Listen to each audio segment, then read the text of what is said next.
All right, today we're going to be talking about some of the development of atomic models through the history of chemistry.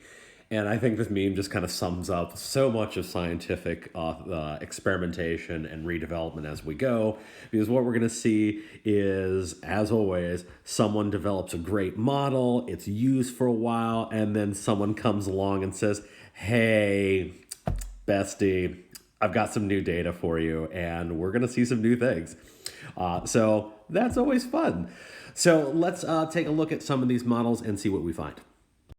So the first model that we could think about is that of Dalton. Dalton came up with this in the early 1800s, before we had a lot of great scientific equipment to really work with, so it wasn't really easy to come up with experiments to really find out what matter was really made of.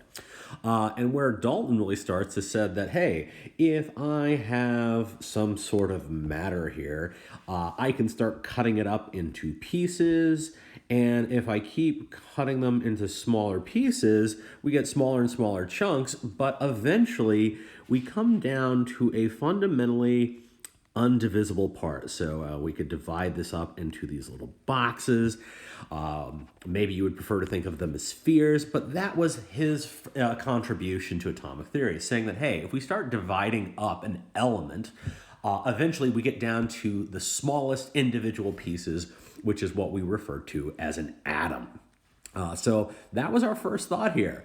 He said that all of these particles, once you divide them as far as they could go, they would have the same mass, they would all have the same properties, but they were just solid pieces of material at this level. And that's about all we could know at that early time period. If we fast forward a little bit towards the end of the 19th century, we get more types of technological advancements and we can start doing new experiments on matter. Thomson did some experiments and he said, hey, there's some interesting things that we see here. So he refined what Dalton had said and said, okay, yeah, sure, we have our matter here. And sure enough, it is some sort of particle that we could look at down here, these atoms. But there was more to them than just being hard spheres. And he found out that inside these spheres, there were actually different regions that were available. And at the time, the way his data was interpreted was that you had kind of this soupy material that was really nondescript, that was positively charged, whereas there were these kind of like hard areas that would come to having these negative charges, which we now would be calling electrons within that soup of our atom. This is often referred to the plum pudding model, as that's what it kind of represents. You have this soupy material, which is where our positive charge is. You have some, you have wonderfully tasty things in here that we refer to as electrons. So it looks kind of like that dessert dish that we could recognize here. So starting now to recognize that in an atom, it's not just one thing there. There's actually pieces of this material that is composed of slightly different components. A few years after this, Rutherford comes onto the scene and does some more experiments where, in essence, he had a gold sheet and he was firing different particles at that gold sheet to see what happens, to see if we could understand better about the interaction between materials. And what he ended up determining is the plum pudding model of Thomson wasn't quite as accurate, and really what we saw is at the center of every atom, as we'd have it, was a place where we found all of this positive charge. It was really localized in there.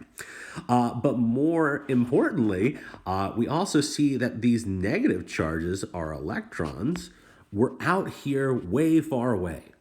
There was a lot of empty space in between the positive and the negative charges.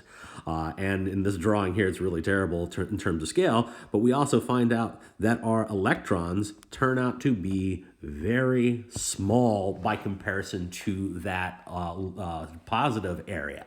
So now we're seeing something that's starting to look more and more like our typical models that we think of. Sometimes this is where we get that first indication of the planetary model of the atom from Rutherford, where we said, hey, we have these electrons and they're in orbits around the positive core, the nucleus of our atom.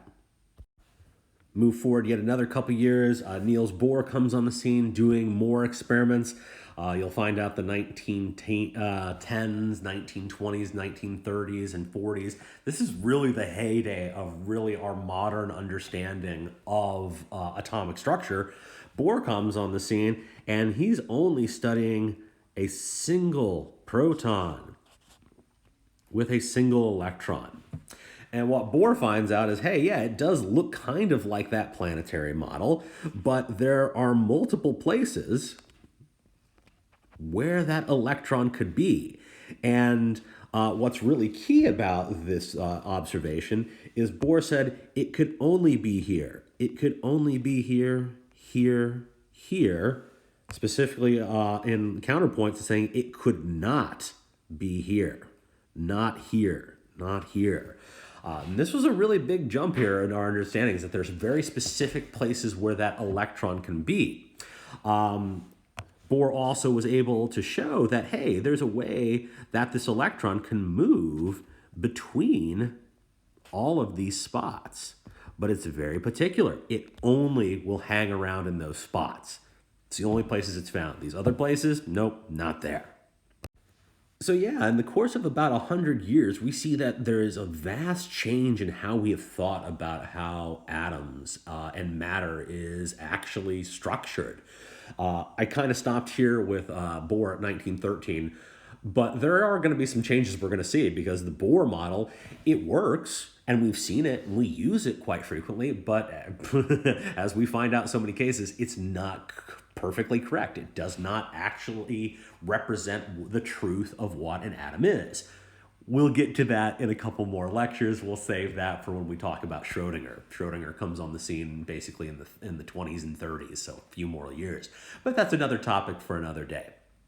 All right, so I think that's probably where I'm going to leave it for this video. As always, if you have questions, concerns about this, don't hesitate to ask in class, throw me the email, whatever you need to do. Yeah, so that's it. Until next time, be excellent to each other.